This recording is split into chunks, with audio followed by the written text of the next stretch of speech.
Tupac once said, "We got money for wars, but can't feed the poor." And well, I will say, Netflix got money for ish like this, but ain't got the money for season 2 of actual quality shows that they just keep canceling. What's up, beautiful people? It is Nikki. Happy New Year. Can I even still say Happy New Year? Like, what's the time limit on that exactly?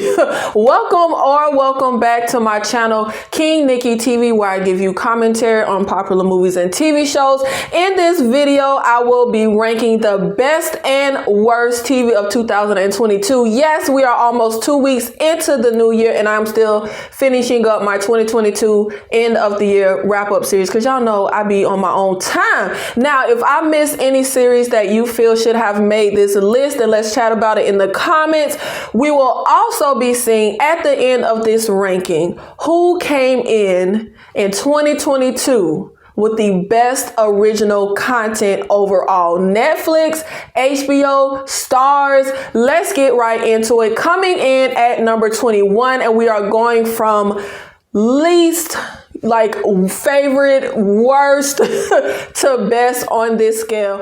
Let's get right into it. Coming in at number 21, The Man Who Fell to Earth, a Showtime series about an alien who arrives on Earth with a mission to learn to become human and find the only woman who can help save his species. And as the tale goes, they discover that in order to save his world, they must first save hers. We get quite a few familiar faces in here, particularly an actor that I thoroughly enjoy playing Spencer. I just like him overall anytime I see him in anything, but not even the talented cast could save this one. This one for me was just a straight misfire all around. I wasn't a fan of the storytelling, how it was done. The first few episodes really annoyed me. Faraday's dumb facial expression was irking me so much. I get it, but it was just not enjoyable for me. Naomi's character was extremely unlikable, and y'all know how I feel about an unlikable lead.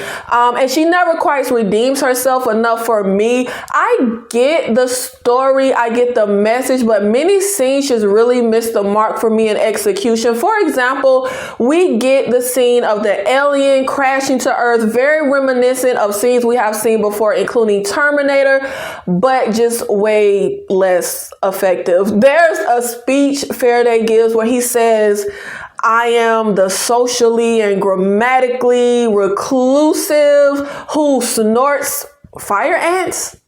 And the crowd literal burst into laughing. I sat there watching like, yeah, I don't get it. And that sums up my experience with The Man Who Fell to Earth. I sat there and I just didn't get it. It didn't land for me. This is a remake of the 1976 movie of the same name. I have never seen that movie, so I cannot speak to the comparisons of the movie versus the series. Now, at number 20 is Netflix Resident Evil. Not in the same universe as the movies. However, the series does follow the events of the Resident Evil universe game, where the T-Virus, the Umbrella Corporation, you know the story with zombies. This show is embarrassingly bad. In the year 2022, a series should not have this low of quality. It is truly laughable. Often, other than just enjoying seeing zombies and the like, there's really nothing redeeming about this show. First, we follow two separate timelines, which I'm not a fan of, and the way they do it here, it ends up just being jumbled, confusing, just a mess of storytelling. And talk about unlikable characters. I really want writers to learn how to write characters the audience will actually enjoy or be entertained with following. And PSA, I need writers to learn how to write teenage characters as anything other than just bullies, brats, and obnoxious. Every teenage character in every movie and TV show. It's literal the same type of characters. I was so annoyed following these stupid, annoying, obnoxious ass teens in high school that I was willing to inject myself with the T virus. There is nothing I hate more in a series or movie than to follow teens in high school. Like, literally.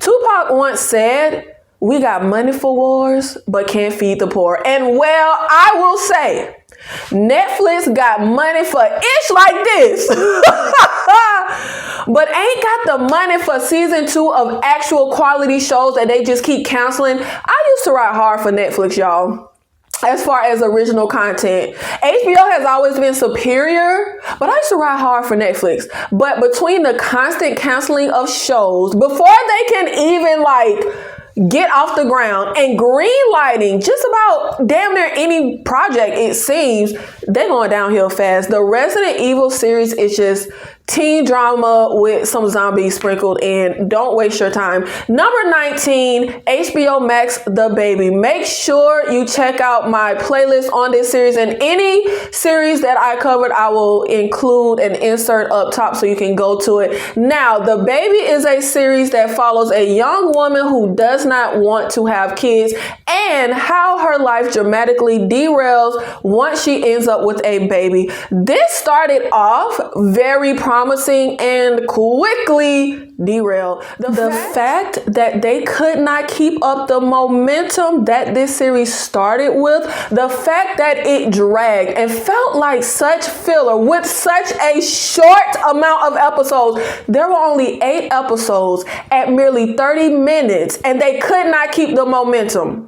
Seriously, this is an example of a great idea and nothing more. I covered every episode, so I have pretty much said everything I want to say about this show, but to sum it up, morbid fun that quickly derailed into pointless and boring and absurd. We devolved from our main plot and went all into relationship drama, sibling drama, parent family drama. The Baby was supposed to be comedy horror, but it turned into an uninspiring family drama. Number 18, Netflix's The Watcher, a series about a family who end up receiving threatening letters after they move into their dream home.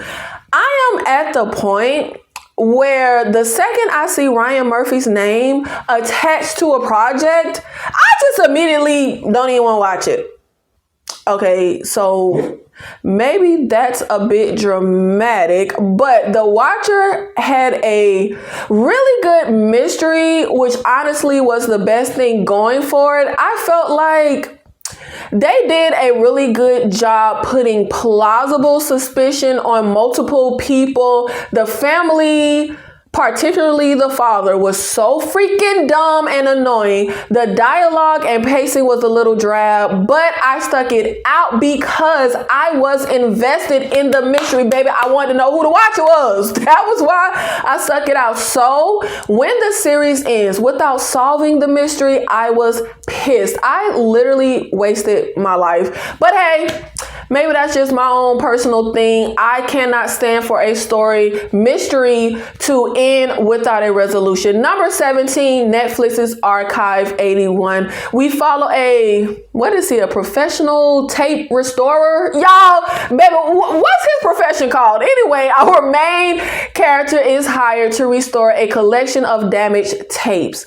The tapes are the work of a young lady who was investigating a cult. So we get simultaneous stories here. Now, at its heart, I feel like this was a good story and I was invested in the mystery.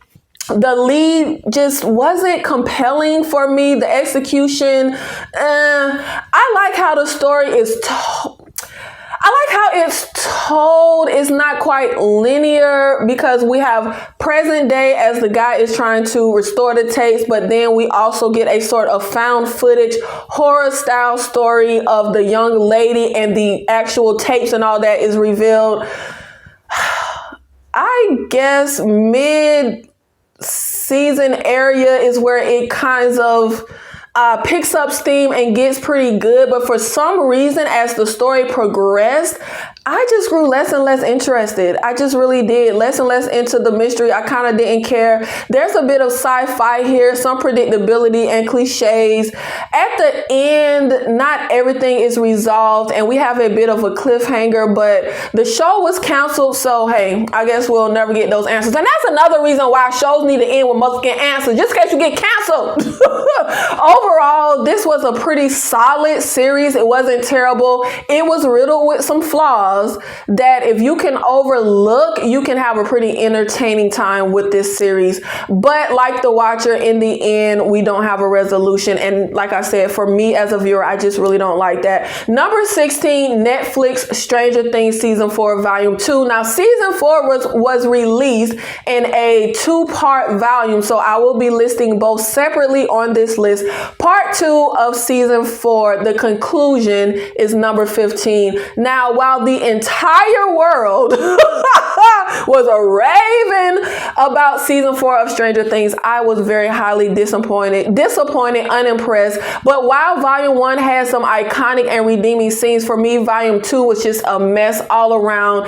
I did a full video on this, breaking down my thoughts on this season and this volume, so I won't rehash everything. I'll just say the magic from the group, the momentum of the story, and really the logic were all out the window for me. The most effective part of Season 4 were the visuals, really stunning to look at, and that's all I got. But I always like to say something nice. The kids were not as charming. Will was very underutilized. Too much Robin. Stopping to have sentimental convos at the end of the world, baby, that just annoys me. But anyway, Season 4 Volume 2 took no risk for me, and personally, I've just never understood the Mike hype or appeal. Number 15, Showtime Let the Right One In, which follows a similar premise as the 2 movies of the same name. We have a 12-year-old vampire who befriends a lonely kid. In this story, though, there is a dad caring for the young vampire. I personally love both films, the foreign one and the American version, and I wanted to say when I first heard about the series that it was kind of pointless to do a series, because I was like, well, we got 2 movies. But then again, I was like, maybe not, because I did really love the Exorcist series. Sometimes taking a movie and making it into a series can be a good thing, but not in this case. This felt like a watered down and very tame version of the story. It was not as dark and sinister as I would have liked for it to be. A father who is willing to go to such darkness, is willing to murder, etc. for his child. We could have, and we got, vampire and all this stuff. We could have gone a lot darker. I'm typically not a fan of kids and teens, but I did love the kids in the 2 movies. I felt like the casting for the kids in this series was pretty terrible. I'm sorry. I did. The character of Isaiah was pretty innocent, wholesome. There was a little darkness to the kid in the movie. We followed 2 stories here, and honestly, the second story with the drug and the other vampire and the police investigation and, the family in their mansion, it all, honestly, for me, felt a little pointless, just distracted from our main story as opposed to complementing it. Why so much filler? Why so much filler? I love Anika Nani Rose, baby, I do, but why did we need to sit through her singing? Come on, yeah, child, come on now. This was enjoyable, but so much felt pointless and dragged out. The ending was a complete letdown and illogical. Like, why would you do what they did to try to stop? Look, you essentially kind of cursing somebody, but I don't want to give too much away because this is supposed to be no spoilers. But all in all, this was a promising retelling that ended up enjoyable, but muddled with too many side plots, Too much filler. Also, the inconsistencies. Really, y'all, I can't stand that. I need folks to be consistent. Isaiah touches Elle, the vampire, and mentions how ice cold she feels. But then we have a scene where the mom hugs her, touches her, and no mention is made of how ice cold her skin is. Stuff like that, y'all. I'm sorry. Is it nitpicky? I just can't. Number 14, Star's Power Book for the spinoff of the Power series that follows Tommy Egan. Book 4 is Force. We follow Tommy Egan after he cuts ties and leaves New York. How is it that my number one fave Power character ended up with a pretty drab show? Arguably the most compelling character in the Power universe was set up in a story where he was surrounded by the least captivating characters ever. Tommy is definitely the high point, as well as Liliana. Vic was in just laughable adversary. The guy who played Diamond, I felt he can't really act that well. Gloria was boring. The love triangle was tired and unnecessary. They did pick up momentum as the episodes went on, and the series did end pretty amazingly. I think next season we will get... I think next season will get better. Tommy is definitely a story that needs to be told, and he's a pretty dynamic and complex and interesting character to follow. Look, remember, the higher we get on this list, the better the series are. So Force by no means was terrible, but it was not on that level that I have come to expect from the Power universe. Coming in at number 13, Hulu's Reasonable Doubt, a series that follows a Black female lawyer. This show for me is the epitome of wasted potential and just being misdirected. While very entertaining to watch, I was into it. So much about this show really irked me. The central plot is our lead Jax representing Sean Patrick Harris, who is amazing in his role. He ends up accused of murder. But the story gets way too convoluted with Jax's personal life. I wanted the mystery. I wanted the crime side, not the personal life drama side. That's just me. Our lead is an actress that I'm not very familiar with, but she was great, as well as Michael Ealy. While definitely worth the watch, I just feel like this could have been much more compelling and less cliche. Baby, where is the reasonable doubt part of the story? Like, where's the reasonable doubt aspect? I don't. Anyway, number 12, HBO Max House of the Dragon, the Game of Thrones spinoff set 200 years prior to the Game of Thrones events that follows the Targaryen clan.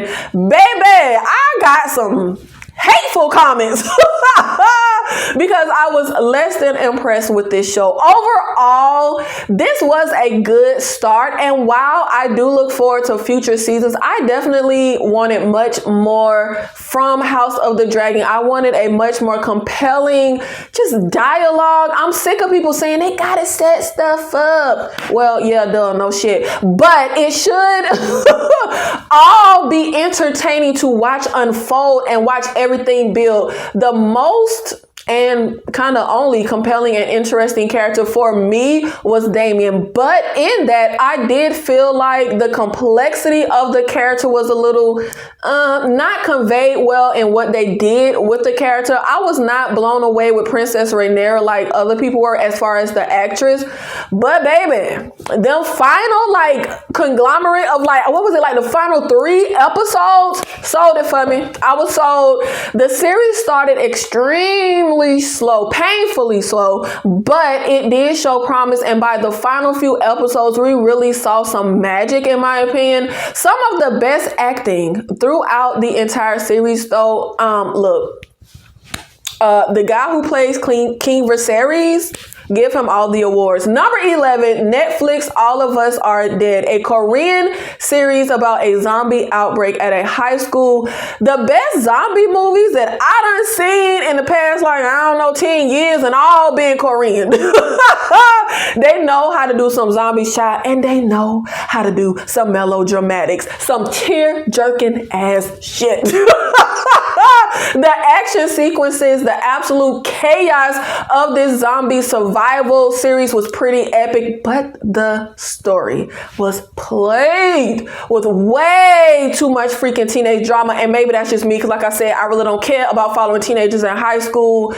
Okay, y'all, we are getting into the top 10 best of 2002. Coming in at number 10, Netflix Stranger Things Volume 1. Again, I was not as impressed and just riveted and blown away by season 4 of Stranger Things, but where Volume 1 got things right, we literally got some of the most compelling, awe-inspiring, jaw-dropping, intense television in history. I ended up feeling like Hopper's side story in Russia was dragged out, but in Volume 1, it was one of my favorite parts of that first little part of the season, particularly that showdown at the end. Number 9, Netflix Wednesday, the Addams Family series spinoff that follows Wednesday Addams away at boarding school. This is the type of series that I would typically hate because, as I have said 1,100,000 times, I don't want to follow no teens or no high school. But this series was actually really well done and not too heavy on the teen angst and teen drama. Thank you, Lord. And while we did get the typical teen bully characters, they were given more depth, which, more to work with, which was refreshing. This was genuinely just a fun and entertaining watch, not without its flaws, but definitely a big surprise for me that this teeny bopper made it to my top 10. Number 8, Tulsa King, the Paramount Plus series about an ex-mob capo just released after 20 years in prison and exiled to Tulsa, Oklahoma. I typically don't pay attention to Paramount Plus. I just don't. Am I missing out? I checked this series out for one reason and one reason alone. That is the Stallone. And I was very impressed. Really good, slow burn mob crime story that feels very old school mob action. Stallone is a standout here, but it's not a one-man show. Everyone impresses here with the exception of the female FBI agent. I just really ain't care for her, the character, the actress. When they follow her, it gets pretty lackluster in my opinion. We got some cheesy dialogue. I'm down, but not out. I'm bloodied, but not beaten. I like that it's a mob story, but we do get some real depth and complexity to Stallone's character. Once it's revealed, though, that Stacy is in fact FBI, the relationship made no sense to me. There would be no trust. Like, if I'm Stallone, no, babes. Number 7, Stars, Power Book 3, Raising Kanan Season 2. My favorite Power spinoff did not disappoint, though I'm not happy with where we went with the character of Raquel. Our mastermind was getting sloppy, and she wasn't getting better from season 1. She wasn't getting more calculated or smarter.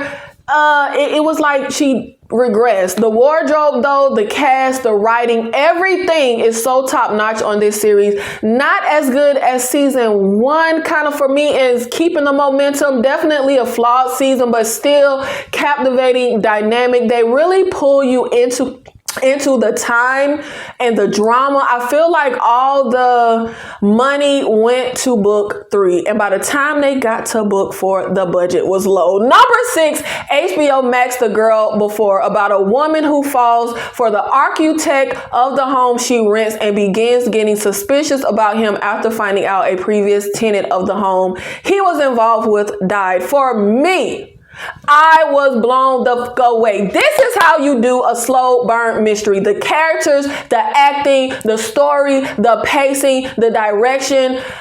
I feel like this is how it is motherfreaking done. When you are doing simultaneous timelines, it's laid out in a complex way and there is resolution in the end. Not without its flaws, but truly gripping and spectacular television. Y'all, here we are. Top 5 best television of 2022. The best that year had to offer us. Number 5, the epic series From, that follows a family family that ends up in the middle of a supernatural mystery when they end up in a town they cannot leave. I feel like this was laid out really well. I was so freaking hooked and into the mystery until the season finale answered not one damn question. What is with this? But instead, they gave us more questions instead of giving us answers. Then, after the series ended, I found it out it was by the same people that did Lost. And I got so freaking angry, I could have broke something. If they don't give us a season 2, and if they don't give us some goddamn answers, I'm going to be so mad. I feel like with a mystery like this, not giving any type of payoff is just ridiculous. And it's just not fun to have a mystery and not get any type of answers. You cannot create a mystery as a writer that you can't solve. Because that's what I feel like the situation be when we don't get an answer. The story is laid out really well as we do time jumps and go back to give the full story, the typical angsty annoying teen. But overall, I was obsessed with this show. It is definitely a fun binge, but be prepared to get no answers and just tumble down the rabbit hole. Number 4, Prime's riches. When the head of a black cosmetics empire dies, mayhem and drama ensues as the kids he abandoned from his first marriage and his second wife and kids all collide as they fight for power and control of the company. Now, I always say, oh, I'm not into this and I'm not into that, etc. But I feel like even if somebody isn't into a certain thing, even if it's not your cup of tea, if it is done well, even if you are not the intended audience, a movie or show should still be good. And this is an example of that. I cannot stand soap opera. Dramatic stuff. Riches is extremely soap opera. I am not the intended audience. It is over dramatic, a little cheesy, but the dramatics for me were realistic, amazingly acted, a great flow to the story. I binged this show in one sitting, and in my initial video, I did criticize the season being so short at just 6 episodes, but the more I think about it, and I have rewatched the series since doing that video, I take that back. They kept the story tight and on point. Nothing felt unnecessary or like filler. We didn't venture off. This was a very well crafted drama of Black, British, American, Nigerian family and power struggles. My biggest critique is I wish that Nina and Simon's adversaries were as smart. It's kind of like Pinky versus the Brain. Number 3, Hulu Tell Me Lies. The story of a young college girl's obsession with a man who is good at being charming. Just like Riches. This is not my cup of tea, but like I say, if you make some good-ish, anybody should be able to enjoy it. And I actually watched this, y'all. I went into this because I thought it was a murder mystery. And while there is a murder, it is much more drama romance than crime drama. I got so sucked into this, y'all. I saw that first episode, I was like, nigga, this ain't crime drama, and I just kept watching. Tell Me Lies is full on college drama romance with characters a little less obnoxious than high school kids. No, but seriously, I actually thought these were all pretty well written, pretty good characters. Nobody got on my nerves, and y'all know I am so easily agitated. I love the complexity of our main couple, particularly our bad guy. I enjoyed how the mystery unfolded, and while there were payoffs at the end with answers to the mystery, we got some bombshells. Bombs were dropped. We were left on a cliffhanger. We were left with some questions. Now, leaving me with questions, though, is perfectly fine if I get answers. I need to know that the writer has an idea of how to wrap things up and where things are going, and that there is a point and a purpose, and the writer ain't just making ish happen just to make ish happen. I love the type of girl that Lucy claims to be, mixed with the ease that we see her fall into a toxic relationship. Now, our side characters, their stories and drama were just as entertaining, top-notch acting. We derailed a bit, and there is nothing particular particularly, I guess, original here, but this was an exciting, entertaining, nuanced look into the life, relationship, friendships of some complex characters who I feel aren't painted as good or bad per se. Tell Me Lies is based on a book that I did not read, so I cannot speak to the comparisons there. Number 2. HBO Max, The White Lotus Season 2. Each season finds us at different White Lotus locations, and while I could not get into season 1, I stopped after about 2 episodes because, well, teenagers. I was obsessed with season 2 though. I was completely into the mystery, the drama, the complex characters, Tanya. Visually, everything looked good and the mess was insane. One of the most well-written series I saw last year. These people are operating on a higher level than most. When I say these people, I mean everybody involved in the show. The thought, the detail that it felt they put into this. The casting, child. Look, I said in my full video, Daphne is the MVP. And now, drum roll please. The number 1 best series of 2022, Netflix, Vikings Valhalla, a spin-off of the original Viking series set about 100 years after those events. I was obsessed with Vikings, and at its peak, it was literally some of the most compelling television of all time. Now, they went off the rails and they lost me towards the end. I still to this day have not seen the final season of Vikings, but I was looking forward to this. And while Vikings Valhalla is nowhere near the caliber of Vikings, it was still the best TV of last year. I thoroughly enjoyed the conflict of the old gods versus the new, and all of the power dynamics and fights for power, exciting battles, compelling storytelling, great acting, visually amazing, nice camera work.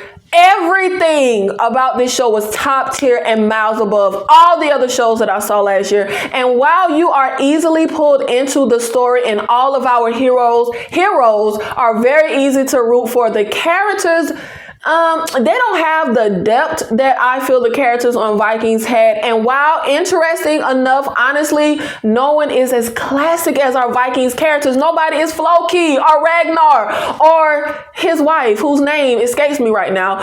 First wife, because you know, etc. I don't want to get no spoilers. Vikings is an extremely hard act to follow, but Valhalla does well and is a captivating follow-up. The most interesting aspect for me wasn't the revenge plot, which is well done, but the tension and conflict that builds from the religious aspect really drives this for me, because in all the stories we get, the undertone, that little undercurrent, is the old versus the new gods. Even in the midst of revenge and other things going on, even with having a common goal, we still have the conflict of religion pulling everyone. So in the end, 2 Netflix series and 2 HBO series made the top 10, with Prime, Epix, and Hulu surprising me, because I don't pay attention to them really, and delivering series that made the top 5. Prime and Epix in particular, for me, I never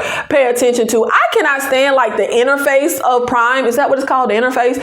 For me, HBO makes the best original content because they are the most consistent, with Netflix being way too hit or miss for me. Stars, they really have nothing going for them as far as original content besides the Power Universe, in my opinion. Hulu is definitely coming up as a contender. Tell Me Lies, their original movies, and their series from a few years ago, Normal People. But let's discuss it in the comments. Who do you think has the best original content? Make sure you check out each playlist of the series from this video that I have covered, including The White Lotus, Riches, From, The Girl Before, Raising Kanan, Force, Wednesday, Stranger Things, All of Us Are Dead, and The Baby. And also, while you're here, make sure you check out my best and worst of 2022 playlist as well, which I am still about to be 2 weeks into 2022, still doing my end of the year wrap-ups. Look, y'all know I operate on my time, but y'all gonna get the content. As always, thank you so much for supporting the channel. and I'll see you in the next one.